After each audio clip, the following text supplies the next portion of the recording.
Well, slowly but surely, Russia is disappearing behind a new Iron Curtain, and the one area where the multilateral cooperation had continued was space. In fact, just this weekend, aboard the International Space Station, a Russian cosmonaut and an Italian astronaut teamed up for a spacewalk to work on the station's new robotic arm. Samantha Cristofretti was even wearing a Russian spacesuit. But that cooperation, 250 miles above the Earth, is now being put under immense strain by the politics below. Today, Russia announced it will leave the project to work on its own space station in 2024. Here's the head of Russia's space agency speaking to President Putin. Undoubtedly, we will fulfill all our obligations towards our partners.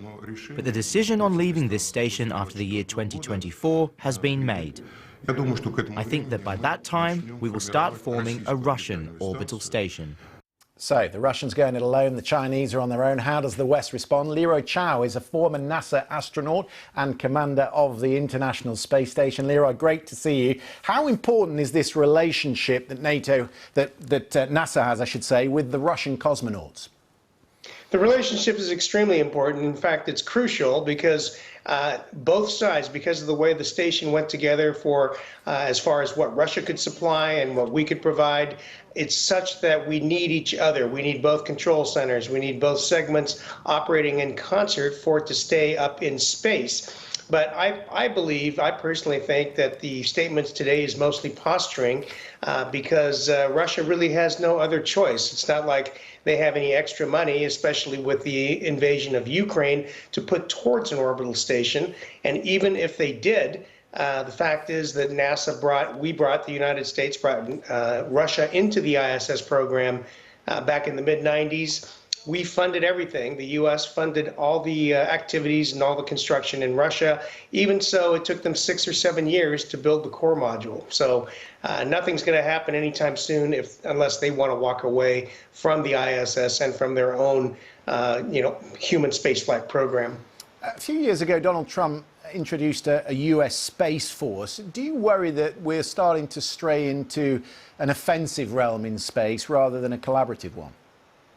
I don't think so. The Space Force really took over the responsibilities of the U.S. Air Force Space Command, and so it really was more of a kind of a breaking out or carving out of that part of the Air Force. So, I think maybe cosmetically it appears that we're becoming more militarized in space, but the fact is we've always been militarized in space, as have the Russians and the Chinese and other powers that are able to loft spy satellites and other military assets. So, maybe it's being a little more honest and transparent now, but I don't think it's escalated at any to any degree. Let's hope it is posturing, but what would the risk be were the Russians to go it alone in 2024? What is the risk of everyone working independently in space?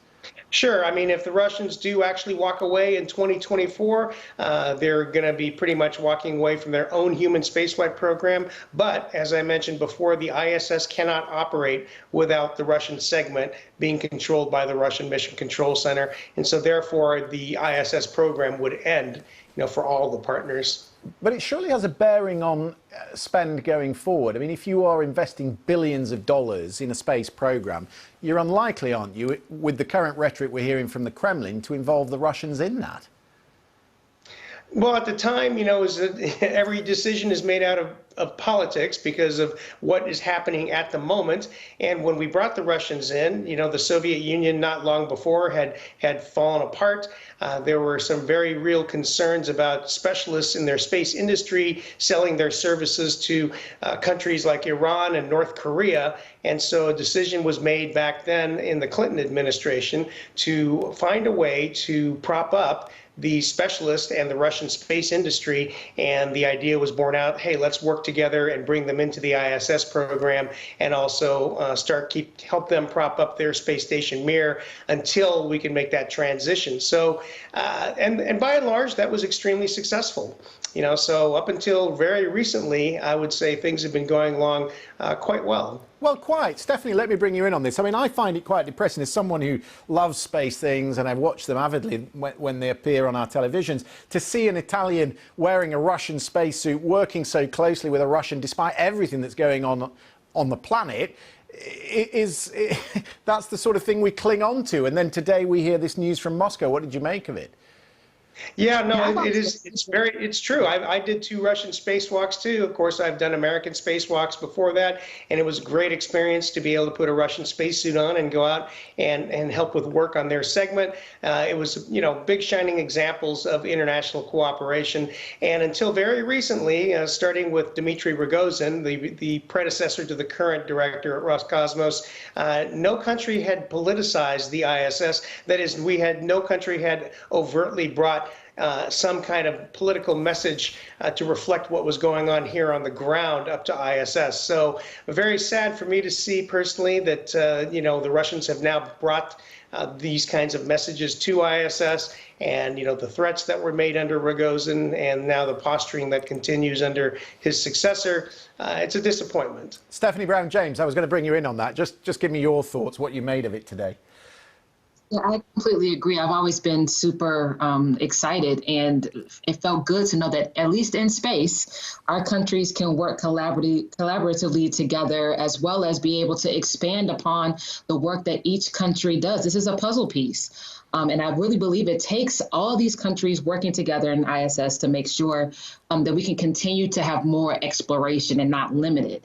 And as we've seen down here on Earth, when we have that posturing of countries going their own way, it typically doesn't work out for all of us down here on Earth. So hopefully this is something that is just posturing and is not going to actually happen in 2024. The thing is, Tom, Leroy is eternally optimistic, I know, because he comes on the programme a lot, that if the world is splitting into 2 spheres, is there not a danger that at some point, maybe not in the short term, but in the medium to long term, Russia starts moving off with China into its own space projects? Well, of course there is. Go ahead, Tom. Of course, for the time being, there is cooperation, principally because, as Leroy has explained, the constituent countries can't do it on their own.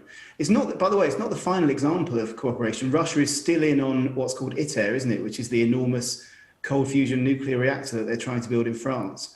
But as you sort of asked in your question before, it's more at this point you have to wonder whether or not us, the Americans, do we want to partner with these countries whose modus operandi seems to be to act with malign intent? So Russia walking away is one thing. Their capacity to go it alone, which we'll have to wait and see. But it asks questions for us as to whether or not we should almost be happy to see them walk away. No one wants that, but the world is becoming, as you say, quite fractious. And it may be that we simply can't cooperate anymore because it's not in our interests either. Yeah, there is the moral question, but it sounds from what Leroy is saying there is a mutual interest as well, which maybe trumps that for the moment. Leroy Chiao, always good to talk to you. Thank you very much for being with us.